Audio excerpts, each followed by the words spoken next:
තස්ස භගවතු අරහතු සම්මා සම්බුද්දස්ස. ඒ භාග්‍යවත්තු අරහත්තු මහා කරුණාවෙන් යුතුව ශ්‍රී සද්ධර්මයේ දේශනා කළ අපගේ බුදුරජාණන් වහන්සේට නමස්කාර වේවා. සාදු සාදු සාදු. අපගේ කල්යාණ මිත්‍ර ගුරුදේවයන් වහන්සේ නිදුක්ව නිරෝගව දීර්ඝායුෂ සම්පත්තියම ලබත්වා. සාදු සාදු සාදු. පූජනීය ගරුතර මහා සංඝරත්නයන් අවසරයි. වාසනාවන්ත පින්වතුනි, මිනිස්යෝ දවසක් පටන් ගන්නේම මොකක් හරි අద్භූත බලයකින් හරි කමක් නෑ. මගේ ජීවිතේ හැමදේම හරියනවනම්, මං කරන කියන හැමදේම සාර්ථක වෙනවනම්, අනේ අදවත් පහසුවක් සැලසෙනවනම්, මේ වගේ අදහස් වලින් තමයි මිනිස්සෙක් සාමාන්‍යයෙන් දවස ආරම්භ කරන්නේ. කොයි කවුරුත් කැමතිනේ පින්වතුනි තමන්ගේ සුවයට, තමන්ගේ පහසුවට. තමන්ගේ සුවය කැමති කෙනෙක්, තමන්ගේ පහසුව කැමති කෙනෙක් හරියට සුවය පහසුව කොහොමද අඳුනගන්නේ?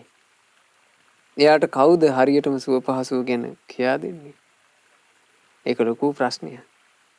හැබැයි බුදුරජාණන් වහන්සේ නමකගේ ශාසනයේ තියෙන කාලේ නම් පින්වතුනි, බුදුරජාණන් වහන්සේගේ සරණ ලැබුණා නම්, ධර්මයේ සරණ ලැබුණා නම්, සංඝයාගේ සරණ ලැබුණා නම්, මේ තෙරුවන් සරණ තුළ හරියටම සුව පහසුව, හරියටම ආශිර්වාදය අපේ ජීවිතේට හදාගන්නේ කොහොමද කියන එක තියෙනවා. ඒ නිසා අද මේ දවස ආරම්භයේදීම අහන බණපතින් පින්වතුන්ලාට ගොඩාක් වටින කාරණාවක් සිහිපත් කර දෙන්න කල්පනා කළා. ඒ තමයි සත්‍ය තුලම පිහිටා කළ යුතු සත්‍යක්‍රියාව. සත්‍යක්‍රියාව කියලා කියන්නේ මොන වගේ එකක්ද? සත්‍යක්‍රියා කරන්න කෙනෙක් සුදුසු වෙන්නේ කොහොමද? ඒ ගැන තමයි අද ඔබට අහන්න ලැබෙන්නේ. ඒ හොඳට ඉස්මතු වෙන කතා පුවතක් සද්ධර්මාලංකාරය කියන ග්‍රන්ථය එනවා. ආන්නේ පුවත තමයි අපි අද ඉගෙන ගන්නෙ. අද මේ දේශනාව වෙනුවෙන් දායකත්ව දරන්නේ කැනඩාවේ පදිංචි පින්වත් ආර්යන් අභිහිත් ගුණරත්න පුතා, ඒ වගේම අවිනාශී උත්තරා ගුණරත්න පුංචි දුව. මේ දරුව දෙන්නත් දෙමව්පියනුත් ඒක රාශි වෙලා මේ ධර්ම දානය සිද්ධ කරනවා. දවස ආරම්භ වෙද්දීම පින්වතුන්ලාගේ සිත් ධර්මයෙන් සැනහේවා, ධර්මයෙන් නිවේවා කියන ප්‍රාර්ථනාවෙන් අපි අද කතා කරන කතා පුවත, කතා වස්තුව පින්වතුන්ලා මතක තියාගන්න ඕන කංචන දේවී වස්තුව. කංචන දේවී කියලා කියන්නේ, දේවී කියන්නේ කුමාරී. කංචන කියලා කියන්නේ රත්තරන්. රත්තරන් පාට කුමාරියේ කතාව. සද්ධර්මාලංකාරයේ නන්දි රාජ කියන වර්ගයේ අන්තිමට තමයි මේ රත්තරන් කුමාරිගේ කතාව සඳහන් වෙන්නේ. මොකද්ද මේ කතාව? මේ කතාව සිද්ධ වුණේ පින්වතුනි අපගේ තුන්ලෝකාග්‍ර භාග්‍යවත් බුදුරජාණන් වහන්සේගේ උතුම් පාත්‍රා ධාතුන් වහන්සේ මුල් කරගෙන. පාත්‍රා ධාතුන් වහන්සේගේ කතා පුවත පින්වතුන්ලා ආසා තිබෙනවනේ. ඒ අපගේ මහා කාරුණිකයන් වහන්සේ ශ්‍රී සම්බෝධිය සාක්ෂාත් කරලා සත්සතියක් බුද්ධ ගයාව ඇසුරු කරගත්ත ඔය භූමියේ ඵල සමවත් සුව විඳිමින් වාසය කළා. බුදුරජාන් වහන්සේ වැඩ හිටියා පඨමම් බෝධි පල්ලංකම්. මුල් සතිය බෝමැඩ වැඩ හිටියා. ဒုတိ යංච අනිම්මිසං. දෙවැනි සතිය බෝධින් වහන්සේට උපහාර පූජා දක්ව අනිමිස ලෝචනයෙන් වැඩ හිටියා. අදටත් තියෙනවා අනිමිස ලෝචන ස්ථානය. එතන අනිමිස ලෝචන සෑය කියලා සෑයකුත් කරවලා තියෙනවා. තතියන් චංකමනං සෙට්ටං. තුන්වෙනි සතිය බුදුරජාන් වහන්සේ වැඩ හිටියා රුවන් සක්මනේ. චතුත්ථං රතනාගරං. හතරවෙනි සතිය රතනාගරේ වැඩ හිටියා. පංචමං අජපාලංච. පස්වෙනි සතිය බුදුරජාන් වහන්සේ වැඩ හිටියේ අජපාල නුගරුක් සෙවණේ. මුචලින් දේන චට්ටමං. 6 වෙනි සතිය බුදුරජාණන් වහන්සේ මුචලිංග නාග දරණිය තුල වැඩ හිටියා. ඊළඟට අවසානයේ සත්තමං රාජායතන 7 වෙනි සතිය බුදුරජාණන් වහන්සේ වැඩ හිටියේ රාජායතන කියන ස්ථානයේ. ඉතින් භාග්‍යතුන් වහන්සේ මේ සතිය ගත කරලා අවසානයේ එතකොට දින 49ක් ගත වෙලා සති 7ක් ගෙවිලා. සති 7 ගෙවුනාට පස්සේ බුදුරජාණන් වහන්සේ දන් වැළඳිය යුතුයි. ඔන්න එදා එනවා තපස්සු බල්ලික කියලා වෙනද දෙබෑයෝ දෙන්නෙක්. මේගොල්ලෝ කවදාවත් බුදුරජාණන්ගෙන් අහලා නැහැ. මෙන්න මේ දෙන්න එනවා. මේ දෙන්න හරියටම යනවා මේ භාග්‍යතුන් වහන්සේ වැඩ හිටපු මේ රුක්සෙවන අසලින්ම. ඒ යනකොට තපස්සු බල්ලික දෙන්නාට ඉටු දෙවිවරු හිටියා. මේ ඉටු දෙවි කෙනෙක් තපස්සු බල්ලික දෙන්නාට මතක් කළා. මෙතන අභිනවයෙන් හාහා පුරා කියලා සම්බුදු වෙච්ච ශ්‍රමණයන් වහන්සේ නමක් වැඩ ඉන්නවා. උඹලාට මහා පිනක් ඒ උත්තමයන්ට යමක් පූජා කරපන්. මේ ඊටු දෙවිවරු තමයි කියන්නේ. මේක ඇහුව ගමන් තපස්සු බල්ලික දෙන්න නැවතුණා. බැලුවා කවුද මේ ඉන්නේ. බලනකොට රන් පිළිමයක් රුක්සෙවනේ තිබ්බා වගේ බුදුරජාණන් වහන්සේ වැඩ හිටියා. දැක්ක ගමන් හිත පැහැදුනා. මේගොල්ලෝ ළඟ තිබුණා විලඳ. ඊළඟට මේ ළඟගොල්ලෝ ළඟ තිබුණා මී පිටු. මේ අරගෙන පූජා කරන්න ලැහැත් වුණා. පූජා කරන්න ලැහැත් වෙච්චි බුදුරජාණන් වහන්සේ හිතනවා තථාගතයන් වහන්සේට මේ දානය පිළිගැනීම පිණිස පාත්‍රයක් ඕ. ඇයි ඒ වෙනකොට භාග්‍යතුන් වහන්සේට පාත්‍රයක් නැහැ. මොකද හේතුව බුදුරජාණන් වහන්සේ දන් වළඳපු සුජාතා සිටුදුව දීපු ඒ කිරිපිඩු කිරු ආහාර වළඳපු රන්තලිය පව ගංගා නදියේ පහකට හැරියානේ. දැන් මොකුත් නැහැ. අන්නේ වෙලාවේ සතරවරන් දෙව් රජවරු බුදුරජාණන් වහන්සේගේ මේ සිත දැක්කා. දැකලා සතරවරන් දෙව් රජවරු විසින් තමයි බුදුරජාණන් වහන්සේට පාත්‍රය පූජා කළේ. ඒ පාත්‍රය බොහෝම තුනී ගල් පාත්‍රයක්. මේ සෛලමේ පාත්‍රය බුදුරජාණන් වහන්සේ ජීවත් වෙලා වැඩ ඉද්දී ජීවමානව වැඩ ඉද්දී බොහෝ සෙයින්ම බුදුරජාණන් වහන්සේ දම්පැන් වැළඳුවේ මේ පාත්‍රයෙන්. ඉතින් භාග්‍යතුන් වහන්සේ පරිභෝග කරපු උතුම් ධාතුන් වහන්සේ නමක් තමයි පාත්‍රා ධාතුන් වහන්සේ. ඉතින් පුරා 45 අවුරුද්දක් දන් වැළඳු ඒ බුදුරජාණන් වහන්සේගේ ශෛලමේ පාත්‍රය අපගේ භාග්‍යතුන් වහන්සේ පිරිනිවන් වැඩියාට පස්සේ රජදරුවෝ මහා ආදරයෙන් ඒ පාත්‍රය පිළිගත්තා. ජීවමාන ශාස්ත්‍රුන් වහන්සේ පුදනවා වගේ පාත්‍රා ධාතුන් වහන්සේ බුදුරජාණන් වහන්සේ පරිභෝග කරපු පාත්‍රා ධාතුන් වහන්සේ සාදරයෙන් සාදු සාදු කී පිදුවා. මොකද බුදුරජාණන් වහන්සේ දේශනා කළානේ පින්වතුනි ජීවමානව වැඩ ඉද්දීම බුදුරජාණන් වහන්සේ සිහි කරලා බුදුරජාණන් වහන්සේට පුද සත්කාර කරන්න සුදුසු තැන් එකක් තමයි ශාරීරික ධාතු. ශාරීරික ධාතු ස්තූප. බුදුරජාණන් වහන්සේගේ ශරීරයේ උතුම් කේශ ධාතුන් වහන්සේලා අස්ථි ධාතුන් වහන්සේලා දෙක සාදරයෙන් වඳිනවද? එහෙම නැත්නම් ධාතුන් වහන්සේලා වැඩ ඉන්න සෑය වඳිනවද? අන්න ශාරීරික ධාතු පූජා. ශාරීරික ධාතු පූජාවෙනුත් බුදුරජාණන් වහන්සේ උපදන්න පුළුවන්. ඊළඟට පාරිභෝගික ධාතු. පාරිභෝගික ධාතු ස්තූප. පාරිභෝගික කියලා කියන්නේ බුදුරජාණන් වහන්සේ පරිහරණය කළ. දැන් මහ බෝධීන් වහන්සේ ගත්තොත් භාග්‍යතුන් වහන්සේ පරිභෝග කළ. පරිහරණය කළ. ඊළඟට බුදුරජාණන් වහන්සේගේ චීවර, බුදුරජාණන් වහන්සේගේ පාත්‍රය මේ හැමදේ පාරිභෝගික ධාතු. ඒ පාරිභෝගික ධාතුන් වහන්සේලා යම් සෑරජාණන් වහන්සේ නමකගේ වැඩ ඉන්නවා නම් අපි කියනවා පාරිභෝගික ධාතු ස්තූපය කියලා. දැන් කැලණිය කියලා කියන්නේ මූලික වෙන්නේ පාරිභෝගික ධාතුවක් නේ.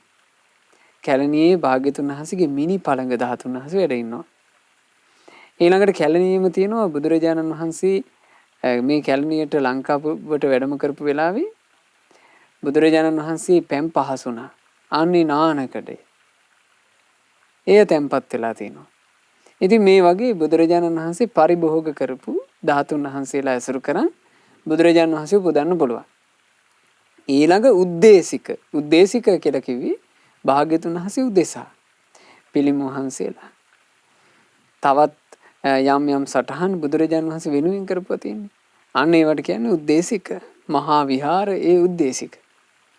උද්දේශික ධාතුන් වහන්සේලා. ඉතින් මේ ධාතුන් වහන්සේලා ගැන දැනගෙන හිටපු රජදරුවෝ පාත්‍රා ධාතුන් වහන්සේ මහා හරසරින් පුදන්න පටන් ගත්තා. ওই කාලේ පින්වතුනේ දඹදිව දේවපුත්‍ර කියලා මහා නගරයක් තිබුණා.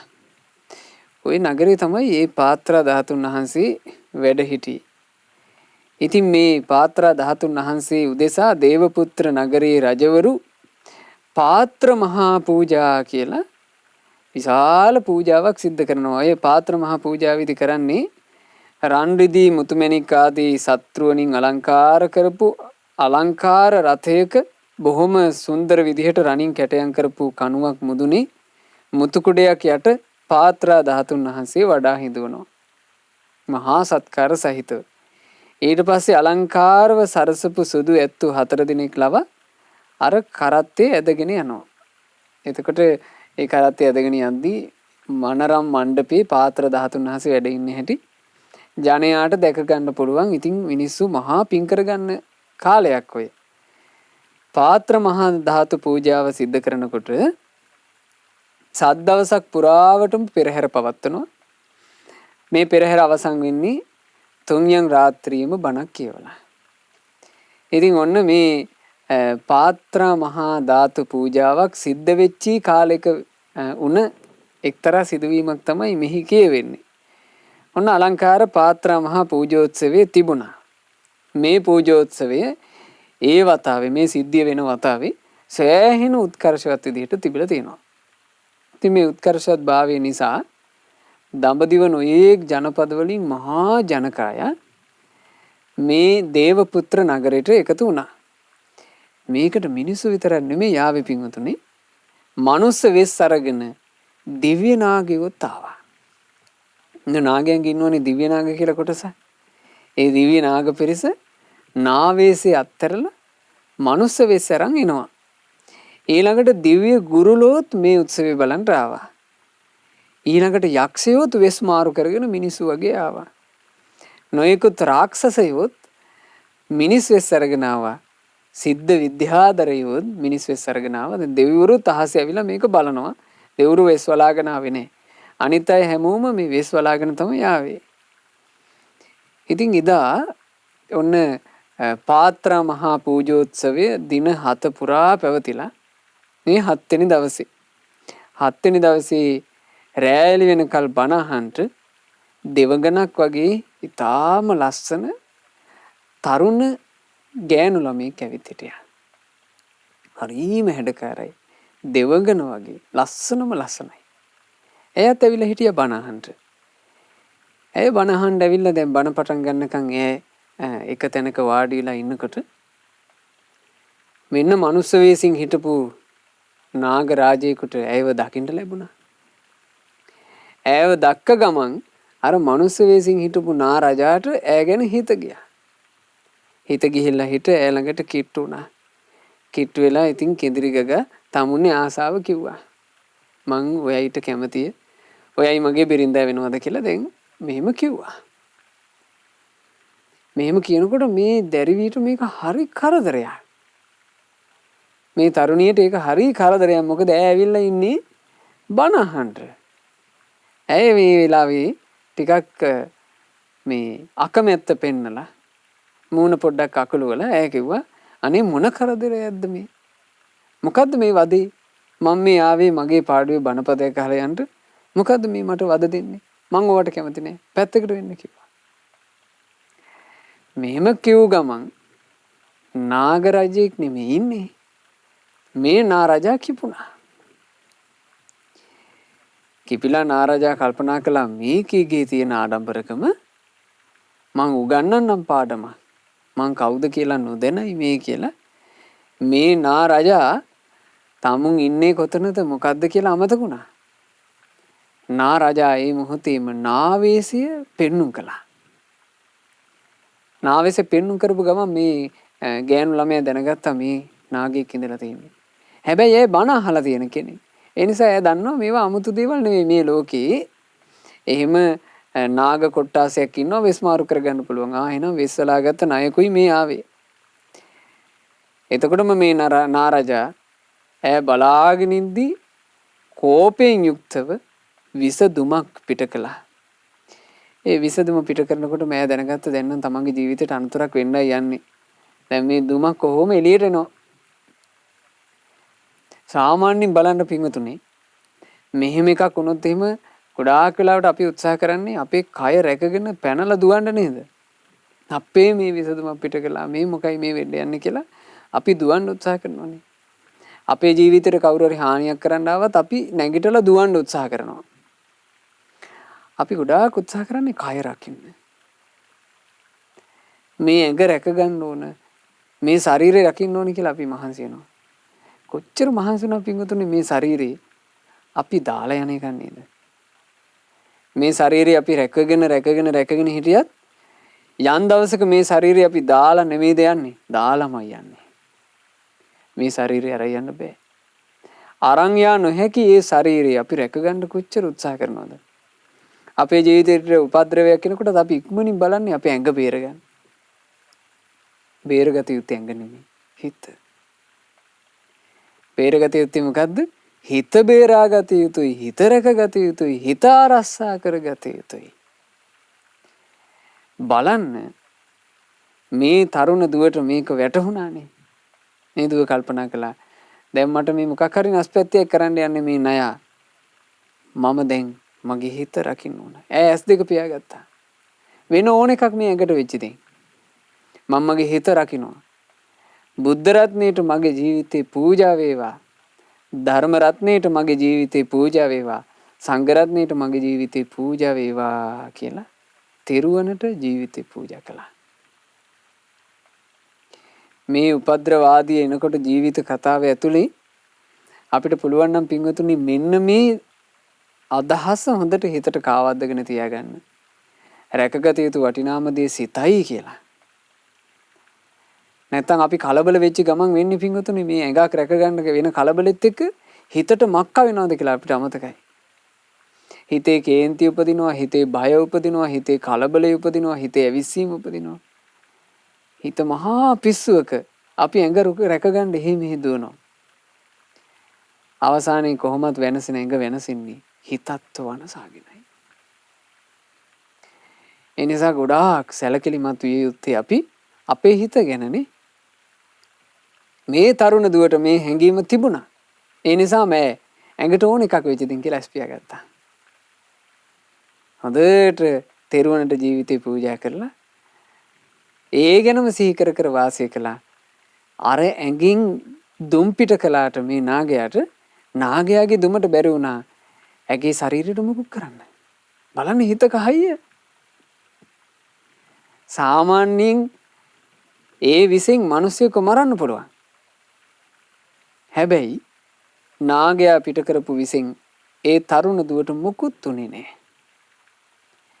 ඇය හරියට පිපුණු මලක් වගේ ලස්සනට ඉන්නවා. දැන් නාගරාජයාට ඊර්ෂ්‍යාව බෑ. මේකී පුදුම බල සම්පන්න කියක් නොවේ. මම මේ විස පිට කරලත් මේකිට මොකක් උන්නේ නේ. හොඳයි. මේකී ඇත්තේ හොඳට හිත එකඟ කරගෙන. මම දැන් පෙන්නන්නම්. මගේ ස්පර්ශයෙන් මං මේකී බය වද්දනවා. එහෙම හිතලා නාගරාජයා මහා දෙවන්ත නාග වෙසක් මවාගෙන ඇයව වෙලා ගත්තා. දැන් මේක කළුවරක සිද්ධ වෙන එකක්. රාත්‍රී බණ කියන වෙලාවනේ. කළුවරේ සිද්ධ වෙනවා. අල්ලා වටේ හිටපු අයට ලොකු අවධානයක් නැහැ මේක. හැබැයි ඇයව සම්පූර්ණයෙන්ම නාගයා වෙලා ගත්තා. නාගයාගේ තියෙන අර ස්පර්ශය ඇයට දැනෙනවා. නාගයා සාමාන්‍යයෙන් තදට වෙලා ගත්තේ. යම් රිදුමකුත් ඇගේ ඇඟට දැනෙනවා. ඇය මේ මොහොතේම මේ නාගරාජයාට මෙත්සිත පතුරවන්න පටන් ගත්තා. ඇයි දකින්නවා දැන් මේ නාගයා ගාව තියෙන කේන්තියක්. කේන්තිය නිසා තමයි මේ කාමට මෙහෙම කරන්නේ. මම මේ නාගයාට මෙත්සිත වඩනවා කියලා ඇය මෛත්‍රියම හිතුවා. ඇය මෛත්‍රිය සිහි කර කර වාසය කරනකොට ඔන්න භික්ෂුන් වහන්සේ බණ පටන් ගත්තා. ඈ කල්පනා කළා මම මේ බණපද එක අකුරක්වත් නෑ රහනවා. මං ආවේ බණ අහන්න. මට වමනාවක් තිබ්බේ නෑ මෙතන ඇවිල්ලා තවත් කෙනෙකුගෙන් ආදර යෝජනා ලබන්න. මට වමනාවක් තිබ්බේ නෑ මට පාඩුවේ ඉන්න දෙන්න පාඩුවේ පැත්තකට වෙන්න කියලා කවුරුවත් එලවන්න. මට වමනාවක් තිබුණේ නෑ කාගේවත් ක්‍රෝධයකට ලක් වෙන්න. මට වමනාවක් තිබ්බේ නෑ මේ වගේ හිරිහැර පීඩා ලබන්න. නමුත් දැන් කරන්න දෙයක් නෑ. මේ එක එක ඒවාට මැදි වෙලා මං ආපු වටින වැඩේ මං අහිමි කරගන්නේ. මං බණපද අහනවා. ඇයි එහෙම බණ ඇහුවා? පින්වතුනි ඈට තමන්ගේ ජීවිතේ තමන්ටම කල්යාණ මිත්‍රයෙක් බවට පත් වෙන්න පුළුවන් වුණා. බලන්න ඒ කල යුතු දේ අඳුනගෙන හිටියා.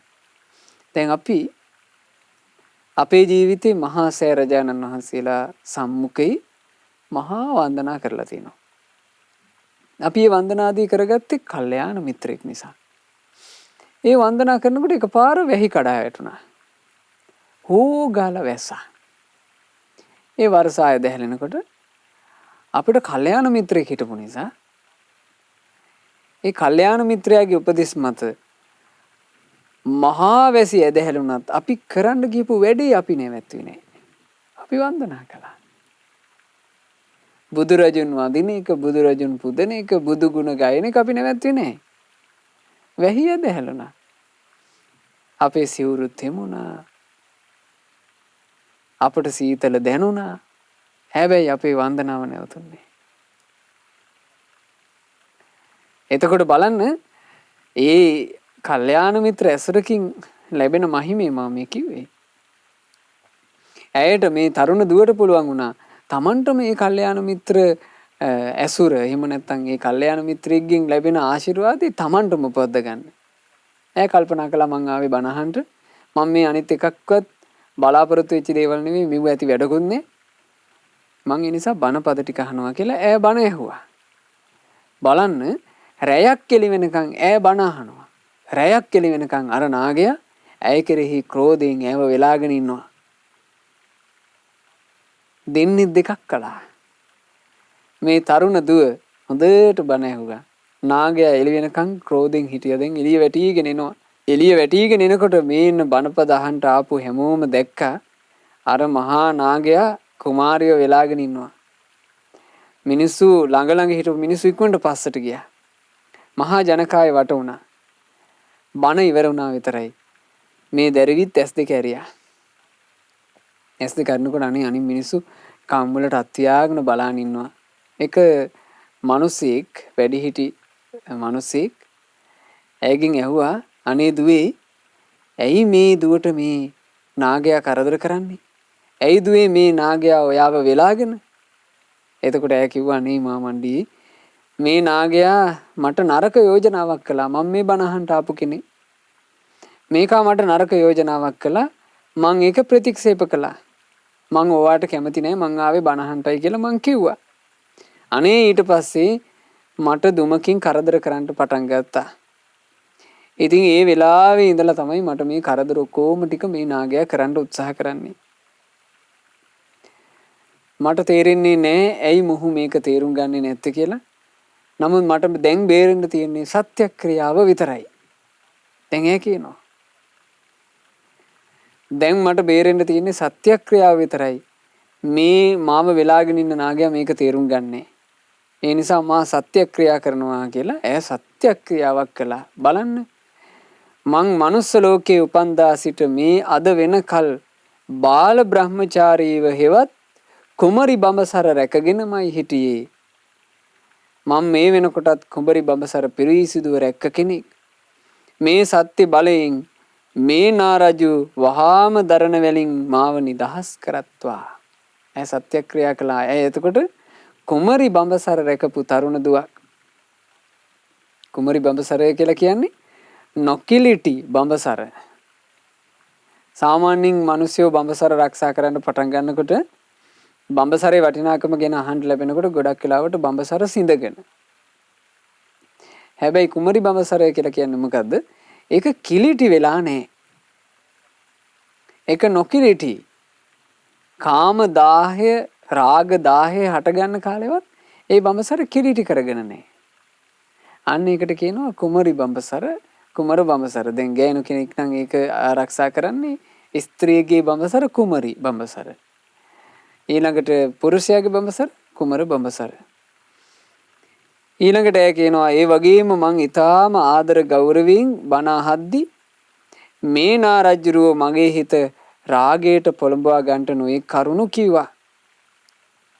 නමුත් මං මේ මොහොතේවත් මගේ සිත කය වචනේ යන තුන්දරම මෙයාගේ රාග කතාවට යොමු නොකර, සරාගයේ කතාවට යොමු නොකර, ඒ කිසිවකට ආසා නොකර ධර්මයටම ආසා කරමින් දහම ඇසුවා. ඒක ඒකාන්ත කොට සත්‍යයක්. එතකොට මේ නාරජ්ජුරුව වෙලාගෙනත් මෑට එක ඒවා කී මුණු ගාලා තියෙනවා. හැබැයි මේ මුකුත් ඒවට අවධානයක් යොමු කළේ නැහැ. ඒවට අවධානයක් යොමු නොකර හිත සරාගී කරගන්න නැතුව ධර්මයටම අවධානය යොමු කර මම බණ ඇහුවා. ඒක ඒකාන්ත සත්‍යයක්. ඒ සත්‍යානුභාවයෙන් මේ නාරජ්ජුරුව දරණ වලින් මාව නිදහස් කරත්වා කියලා ඒ වුණ සත්‍යක්‍රියා කළා. බලන්න ඈ තියෙන සත්‍ය ඒක කියනවා. එහෙනම් අපිට පේනවා සත්‍ය ක්‍රියාවක් කරන්නට නම් රැකගත්ත සත්‍ය තියෙන්න ඕන. ඈ රැකගත්ත පුරුදු කර වඩපු සත්‍යයක් තිබුණා.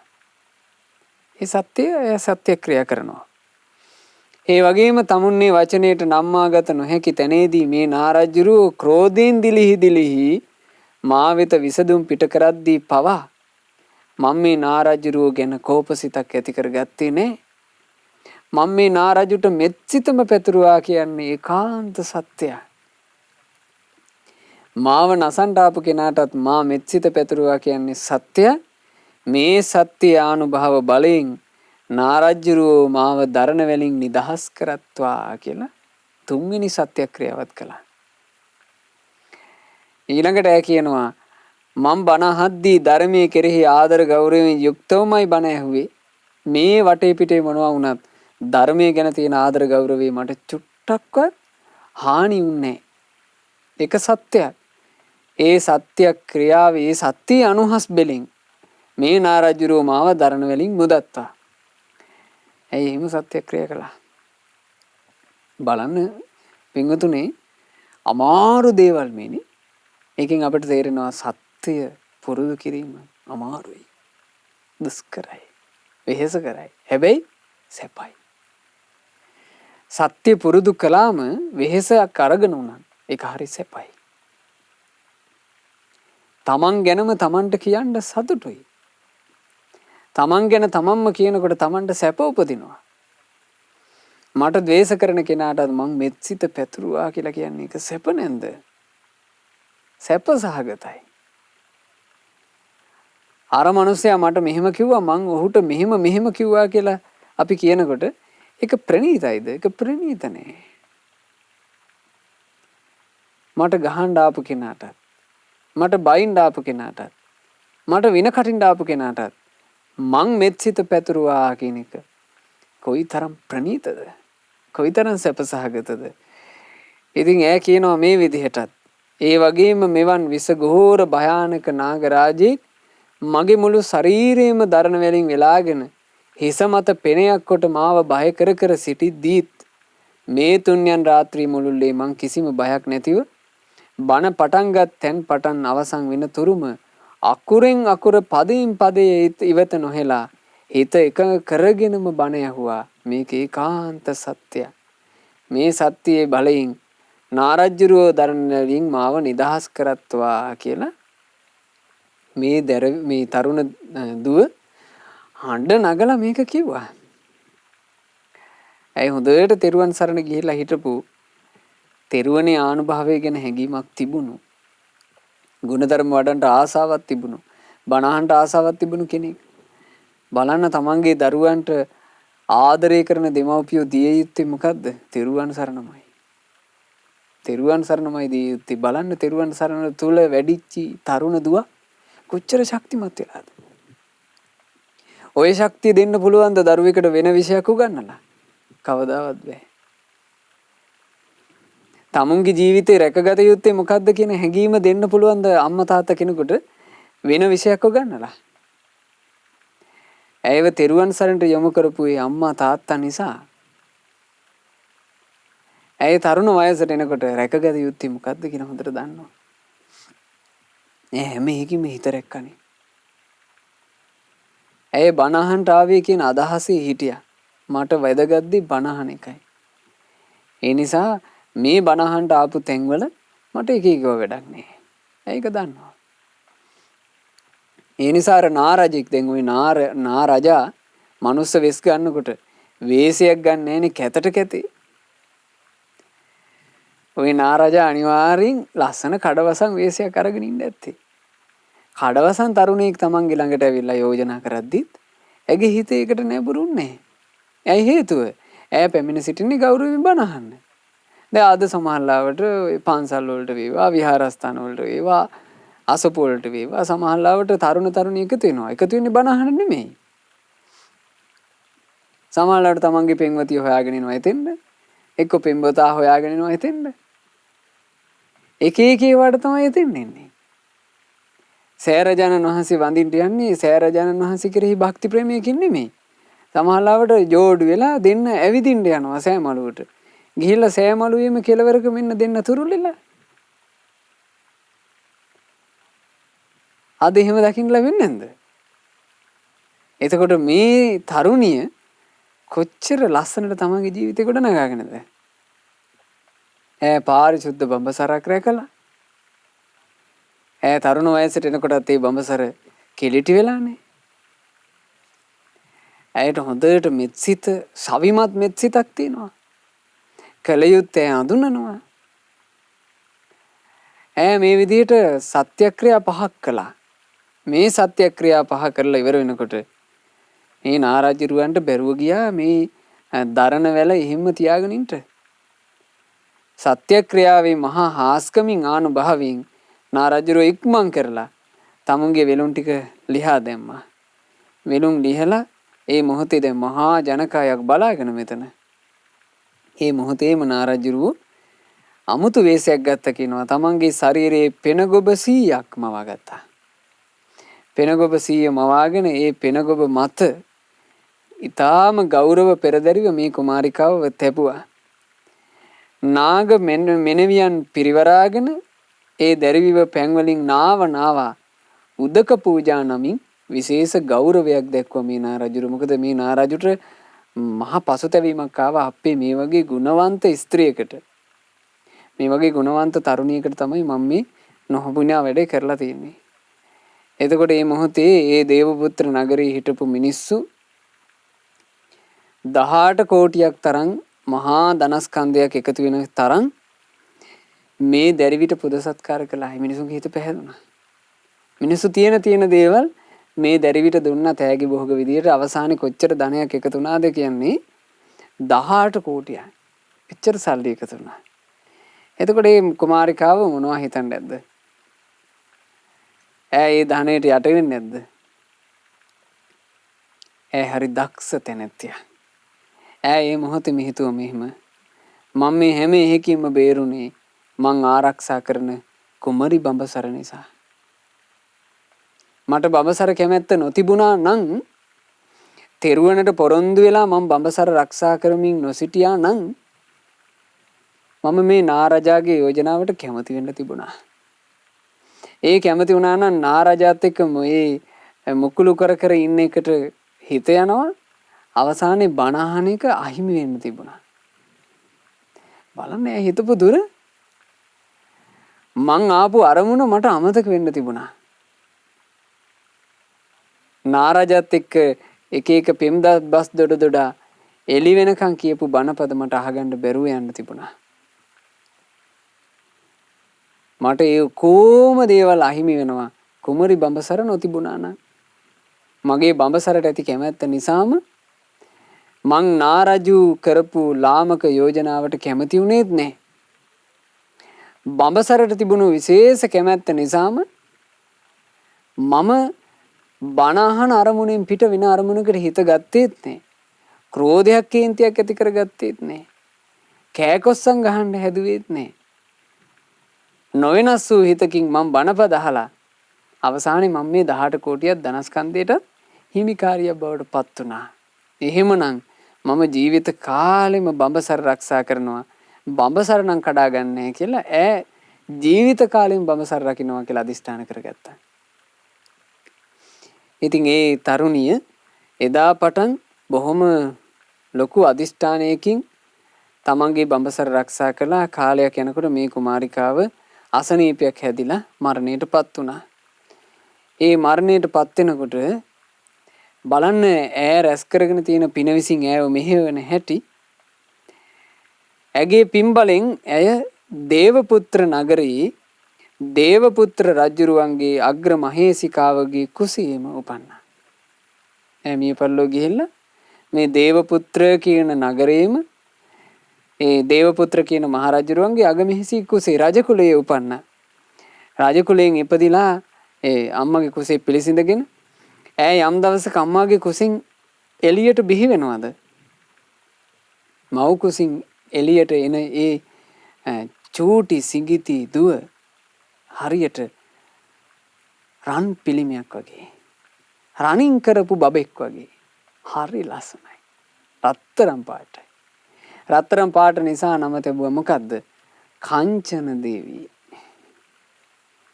එහෙම තමයි නම ලැබුණේ. රත්තරන් පාට කුමාරි ඇඟ රත්තරන් පාටයි. රම් පිළිමේ වගේ හරි ලස්සනයි. ඉතින් මේ කාංචන දේවි දේවපුත්‍ර රජුරුවන්ගේ රාජමාලිගාවේ බොහෝම සුවසේ හැදී වැඩුණා.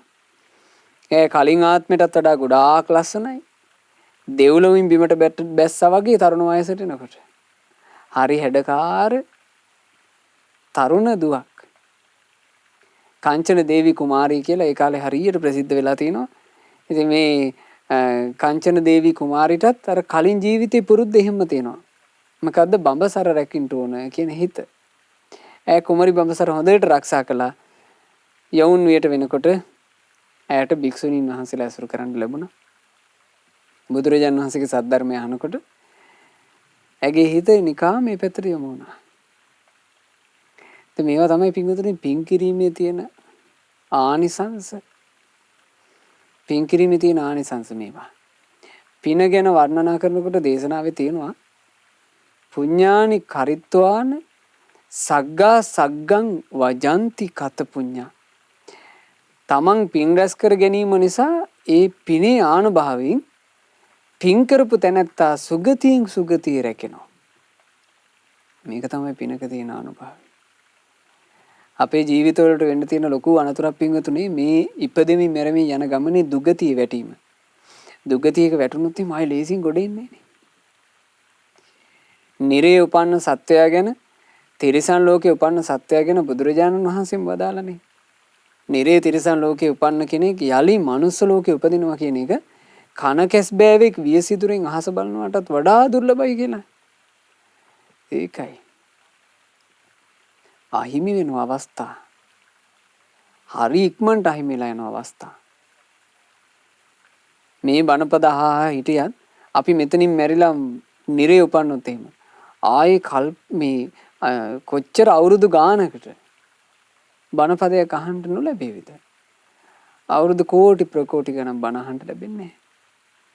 අපි තුමු ගිහින් උපන්න කියලා තිරිසන් අතරේ එකිනෙකා මරාගෙන ඒ තිරිසන් ලෝකයේ ඔහේ යයි. ලේසියෙන් ගොඩ ඉන්න ලැබෙන්නේ නැහැ. ඉතින් ඒ නිසා හොඳට පින් රැස් කර ගැනීම ගැන අපි උනන්දු වෙන්න ඕනේ. ඒ පින් රැස් කර ගැනීම හොඳට අවධානයකින් කරන්න ඕනේ. දැන් බලන්න මේ කුමරි බඹසර රැක්ක මේ තරුණ දුව තමන්ගේ ගුණධර්මය ගැන ලොකු හැඟීමක් ඇතුව නෙවෙයිද කරගෙන තියෙන්නේ. තමන් මේ පුරුදු කරන එක අතිශයින්ම වටින දෙයක් කියලා එයා දැනන් හිටියානේ. දැනගෙන හිටපු නිසා තමයි එයා සත්‍යක්‍රියා කරන්න එක යොදාගත්තේ. මේ මං කරපු දේ මහ බලවත් දෙයක්. එයා දන්නවා. ඔබ තෙරුවන් සරණේ පිහිටන්ට බලවත් දෙයක් බව දැනගෙන ඔබ සිල් රකින්න බලවත් දෙයක් කියලා දැනගෙන ඔබ සෑරජුන් වඳින්න බලවත් දෙයක් කියලා දැනගෙන ඔබ බෝධිය වඳින්න බලවත් දෙයක් කියලා දැනගෙන ඔබ හැමදාම බුද්ධ වන්දනා කරන්න මම මේ කරන්නේ බලවත් දෙයක් කියලා දැනගෙන ඔබ මෛත්‍රී භාවනාව, මුදිතා භාවනාව, බුද්ධානුස්සතිය, ධම්මානුස්සතිය මේ භාවනා පුරුදු කරන්න. මම මේ පුරුදු කරන්නේ මහා බලවත් දෙයක් කියලා දැනගෙන. ඔබ ඉවසීම ආදී ගුණ වඩන්න. මම මේ පුරුදු කරන්නේ බලවත් දෙයක් කියලා දැනගෙන. ස්වාමි භාර්යාව වශයෙන් ඒ විශ්වාස රකින්න.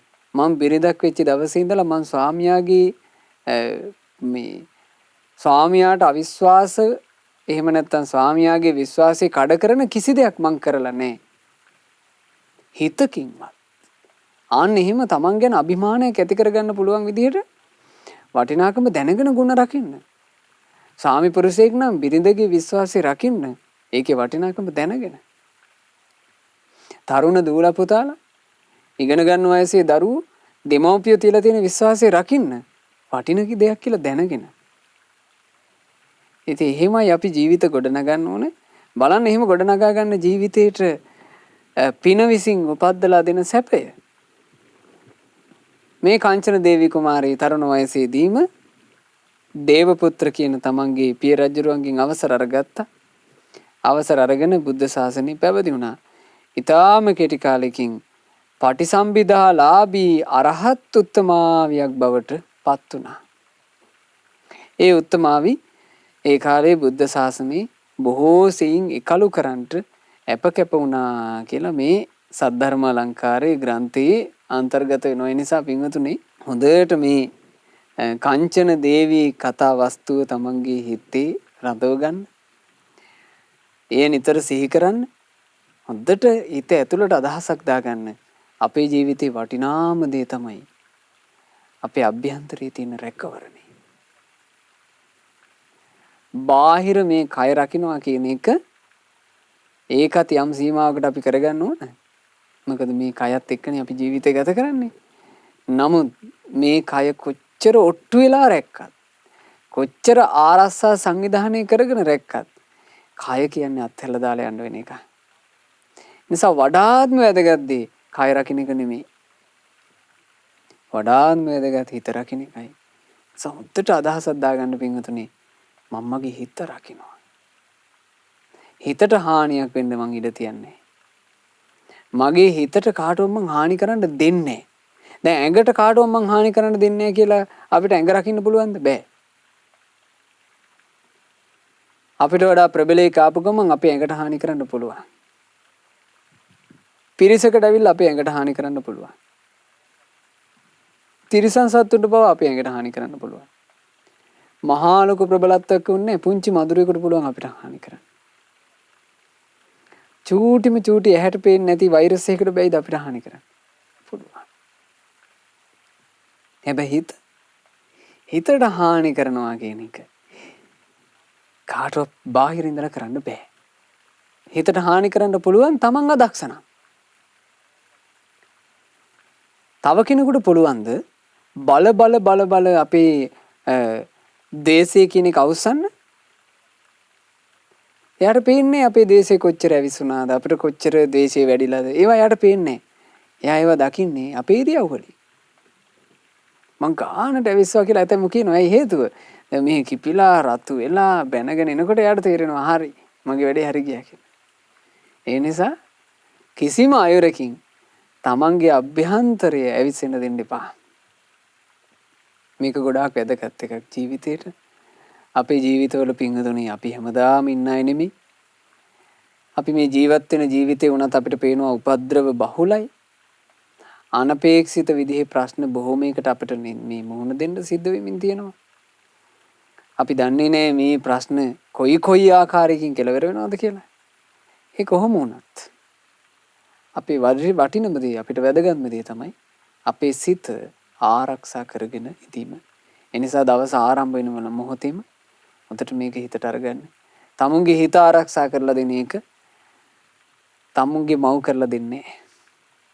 හිත ආරක්ෂා කරලා දෙන එක පියා කරලා දෙන්නෙත් නැහැ. වෙන ඥාතියෙක් හිත මිත්‍රයෙක් කරලා දෙන්නෙත් නැහැ. හිතේ ආරක්ෂාව කියන එක තමන්ම කරගන්න ඕන. තමන් හිත ආරක්ෂා කරොත් ඒ ආරක්ෂා කරන හිත විසින්මයි තමන්ට සියලු යහපත උදා කරවා දෙන්නේ. නිසා කාංචන දේවී කතා වස්තුව පින්වතුන්ලා හැමදාම හොඳට සිත් හිතරාගෙන තමන්ගේ ජීවිත තුළ ගුණ වඩන්ටත් සත්‍ය වඩන්ටත් උත්සුක වෙන්න. බුදුරජාණන් වහන්සේගේ ශාසනය තුළ අපි කාටත් ඒ කංචන දේවිය දා පිහිට පිරිසන්න සලසා ගත්තා වගේ හැම දිනාට සම්බුදු සසුනේ පිහිට පිරිසන්න සලසා ගන්නට වාසනාව ලැබේවා. සාදු සාදු සාදු. රැස්කල සියලුම පින් අනුමෝදන් කරමු සියලු දෙවිවරුන්ට.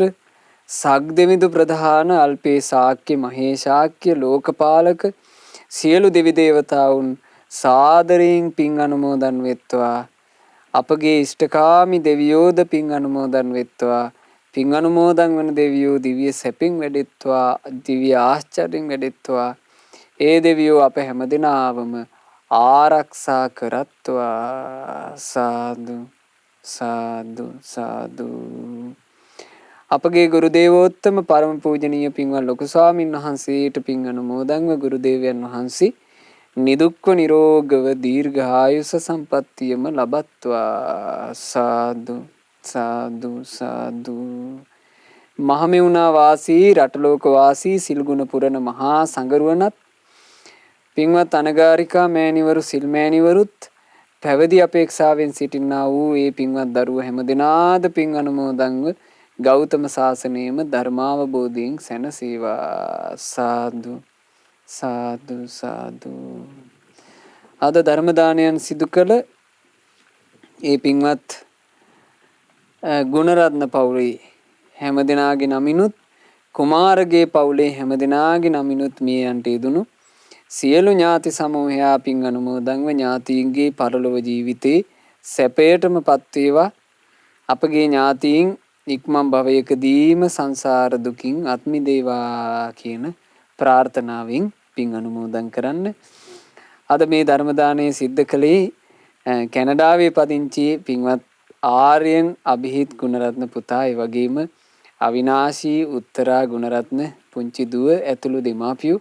ඉතින් ඒ අය විශේෂයෙන් බලාපොරොත්තු වෙනවා අවිනාශී උත්තරා ගුණරත්න පුංචි දුවටත් ඒ වගේම ආර්යන් අභිහිත් ගුණරත්න පුංචි පුතාටත් මේ රැස් වූ උදාරතර පුණ්‍ය ධර්මයේ ආශිර්වාදේ රත්නත්‍රයේ ආශිර්වාදයේ දෙවි දේවතාවුන්ගේ ආශිර්වාදේ නොඅඩුවම සැලසේවා. සැලසී ඒ දුවටත් පුතාටත් නිදුක් නිරෝග සුවයෙන් යුතුව දීර්ඝායුෂ සම්පන්නියම ලැබේවා. ජීවිතයට යහපත කියා දෙන කල්යාණ මිත්‍ර සත්පුරුෂයෝ හැම කල්හි ඇසුරු කරන්ට ලැබේවා. කිසි කලෙකත් පවිටු ලාමක මිතුරන්ගේ ඇසුරට ඒ දරුවෝ යොමු නොවේවා. ඒ දූ පුතුන්ට බුදුරජාන් වහන්සේ සරණ ගියපු පින්වන්ත ශ්‍රාවක පුතෙක් බවට පත් වෙන්නත්, පින්වන්ත ශ්‍රාවක දුවක් බවට පත් වෙන්නත් ගෞතම සාසනය තුළම පිහිට පිළිසරණ සලසා ගන්නටත් වාසනාව ලැබේවා කියලා අපි ආශිර්වාද කරනවා, සෙත් ප්‍රාර්ථනා කරනවා. සුජීවත්ව සිටින චන්ද්‍රසිරි ගුණරත්න සීයාට, චන්ද්‍රසේන කුමාරගේ සීයාට, ඉන්ද්‍රා ගුණරත්න ආච්චීට, කාන්ති කුමාරගේ ආච්චීට මේ සියලු පින් අනුමෝදන් වෙලා නිදුක් නිරෝග සුව සැලසේවා, දීර්ඝායුෂ සැලසේවා, ධර්මාවබෝධයට මේ සියලු පින් හේතු වේවා කියලා අපි පින් අනුමෝදනා සිදු කරමු. අද ධර්ම දාන සිදු කළ ඒ සිඟිති පුතාටත් දුවටත් ඒ වගේම ගුණරත්න පවුලේ සහ කුමාරගේ පවුලේ සියලු දෙනාට, සහෝදර සහෝදරියන් ඇතුළු ඥාති හිත මිත්‍රාදී සෑම සියලු දෙනාට, උදව් උපකාර කරන කල්යාණ මිත්‍ර සියලු දෙනාට, ගුරු මව්පියවරුන්ට මේ සියලු පින් අනුමෝදන් වෙලා සියලු දෙනා නිදුක් නිරෝග සුවයම ලබත්වා, දීර්ඝායුෂ ලබත්වා, ජීවිතේ කරන කියන රැකී ආරක්ෂා ව්‍යාපාර ආදී දියුණුවම සැලසේවා. දරුවන්ගේ අධ්‍යාපන කටයුතු ආදී දියුණුවම සැලසේවා. පෙනෙන නොපෙනෙන කරදර බාධා ආදී වෙත්නම් ඒ සියල්ල දුරු වේවා. විශේෂයෙන් විදේශගතව ගෙවන තමන්ගේ ජීවිතේ සත්පුරුෂ ඇසුර සුවසේ ලැබමින් ඊතා යහපත්ව ගත කරන්ට ලැබේවා.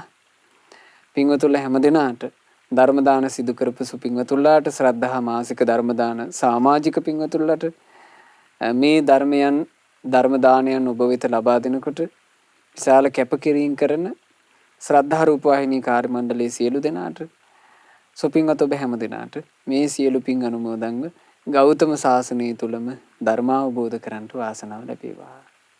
තෙරුවන් සරණයි. නමෝ බුද්ධාය.